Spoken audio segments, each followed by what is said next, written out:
Hey everybody, it's part 2 of I Walk Alone. It's the story behind the making of, the song, the only song in Kiss that I sang, the song that meant so much to me. I know many of you really like that song, and it's my honor to share how it was created. So in part 1, I went through the original demo, then a bit of me playing with it electric and kind of improving on it, what I thought, and then the other half of that song I left behind. By the time I brought it to Gene, we mostly concentrated on the original idea, okay? And that one had the that kind of thing to it. By the time Gene and I finished it, I don't know if I actually have more of those tapes where we actually made all the progress that it became. But we got to a point where we were able to take this song to the studio. Now, the way it works with the record companies and with Kiss and Polygram at the time was actually, once you record, you've started your album, okay? Well, you only have to record one thing. Go to the studio, prove that you're recording for the new album, and they'll send whatever, funds in advance, something like that. So I know we went into the studio with the experiment of, let's cut this idea, which was to become I Walk Alone, in the studio. And I'm not sure, I swear, it's hard for me to really remember. I thought Bob Ezrin was a little bit involved because I know we were discussing if we would work with him again. But either way, only Bob would remember if he was there or not. And the respect that we had for Ezrin, of course, was tremendous. But either way, a really good recording of a different arrangement, slightly different version of I Walk Alone was recorded professionally in the studio. And that was the very start of what would become Carnival of Souls. Now, I got, of course, that tape. Okay, and back then we used to share the sessions with these DAT tapes, DATs, digital audio tape. And fortunately, they sound great because they're really like a CD on a small tape. And I was able to import that into my pretty primitive studio back then compared to what everyone can work on now between Pro Tools and everything else that everyone can record at home. But I was also able to manipulate certain things about it. But first, let me play you. This is a real sneak, peek at that version, and I'll show you the differences. Okay. And here it comes. It would have been sometime in '95. Long intro. I don't know why. I don't know what's going on. Come on. So you can tell that really creative riff is there.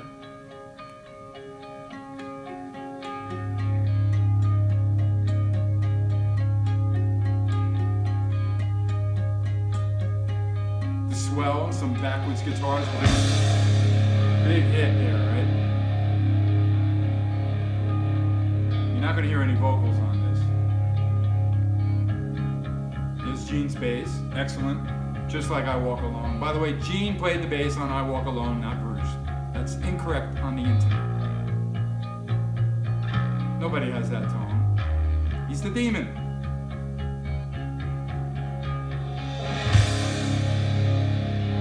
Now we are in that drop D tuning. Of course, that acoustic guitar, just like the one I'm playing right now, is in the dad-gad tuning. D, A, D, G, D, sorry, A, D. Eric is amazing on this. This is different. Maybe that part was the same. Here's the chorus.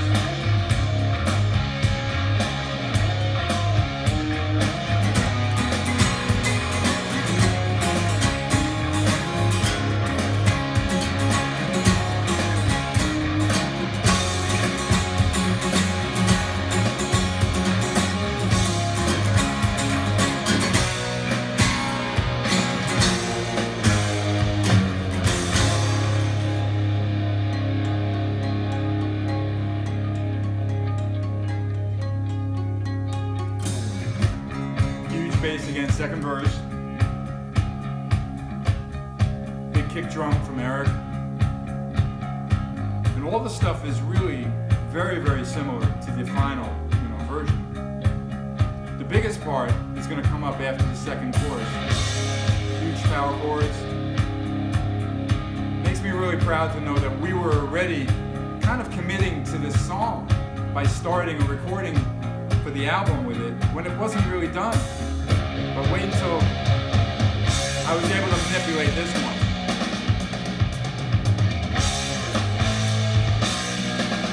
And that is different from the final. This is great bass. Sorry.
Now it carries on like that, and I believe it just fades after until it gets to that big riff.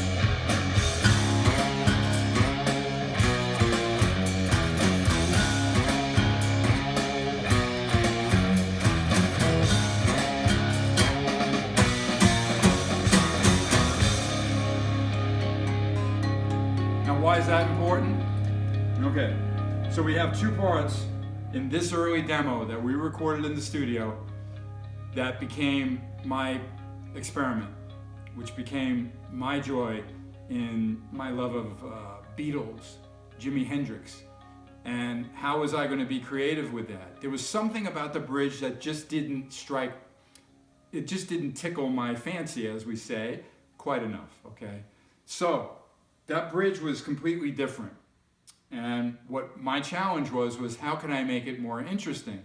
And for whatever reason, like the trippy colors on this shirt that I'm wearing, I went all psychedelic, and I figured out a way to take it from a cassette, actually, which is the easiest way to flip it, and play it on my 4-track Porta 1 studio, because it will then play tracks, certain tracks, backwards, and then import that into another master version of this that I can piece together. This is so freaking primitive, okay? Because in Pro Tools, these things are so much easier. Anything with it's a digital works, station, it's just, you can do that kind of stuff. But actually manipulating it by flipping the section and then creating a new section from it. So let's go to the next version here. And this is strange tuning, unfortunately, but here we go. Different tuning, you can hear that. So again, I've done a lot of things to this, okay? Generations down from my flipping tapes and overdubbing on it, and I was probably using my 12-track Akai, which is a real primitive machine. And I am singing it too. I know deep inside of me there's a place, but it's not. That's Gene's bass from the version you heard prior. I belong, no one else can see. Probably different words, possibly. I'm searching for myself again. Lots of overdub guitars. Here I'm all alone again. I close my eyes. Double track. No one else can see. I walk.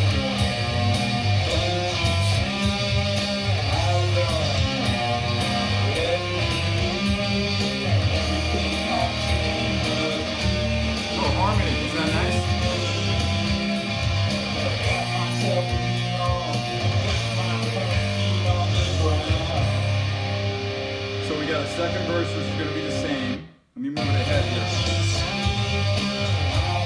Because the big change is going to be the bridge you know.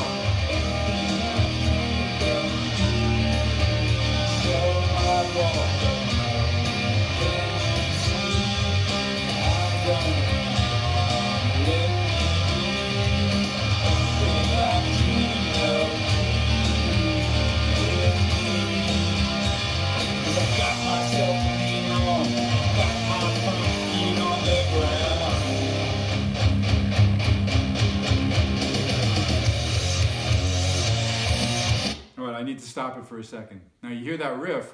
Remember in the other version, at the end of the song it went.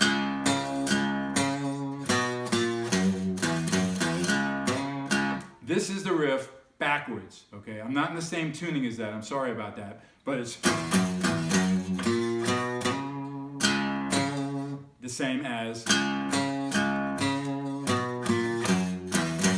So I set up the bridge with the ending riff that's so powerful in the song backwards.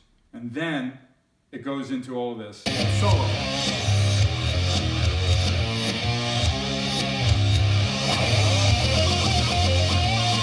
That's my solo at home, which is very similar to the one on the record.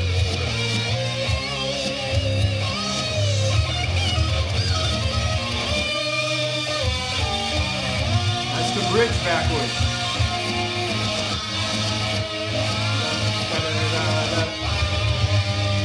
Drum fill going the other way. Forward.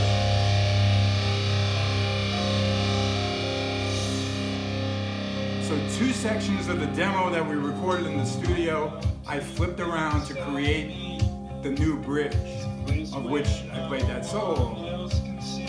And which for me, not only was it psychedelic, it just was musically stronger. This would be the same longer solo section, which I left alone here. I didn't do anything with it. But as you know, on the final version, there's a backwards guitar solo, which was done really interesting. You play forward over the track being played backwards. The only way you can do that. And here comes the final pre-chorus. No vocals there. I doubled it there. So that was my edit. And then it's going to go into that big ending riff the way it was. Why not? But I love that I was able to take that riff that Gene came up with and then flip it backwards and make it the start of the bridge and then make a more interesting bridge by also flipping a section of it, not the entire bridge. All right, come back in with the voice here.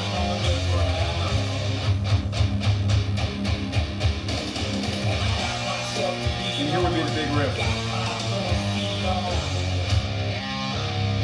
And that is the riff that I flipped before. Big drum hit. And I played right away. It was Gene and Paul's idea to start singing over that section for the real I Walk Alone that you all know. Solo is similar though.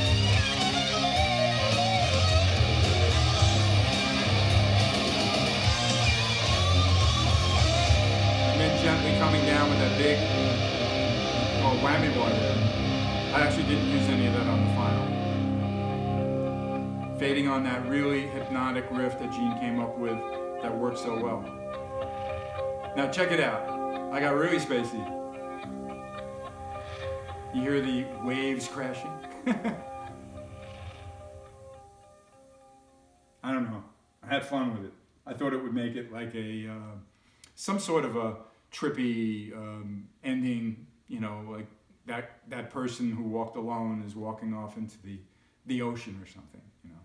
So anyway, that's part 2 of I Walk Alone, how it was created. And obviously, I guess if you were thinking what part 3 will be, is that I'll actually perform along with the backing tracks that I was able to get after the songs were mixed. So that should be a lot of fun. I'm looking forward to sharing that with you all. All right, the story behind I Walk Alone, part 2. Thank you.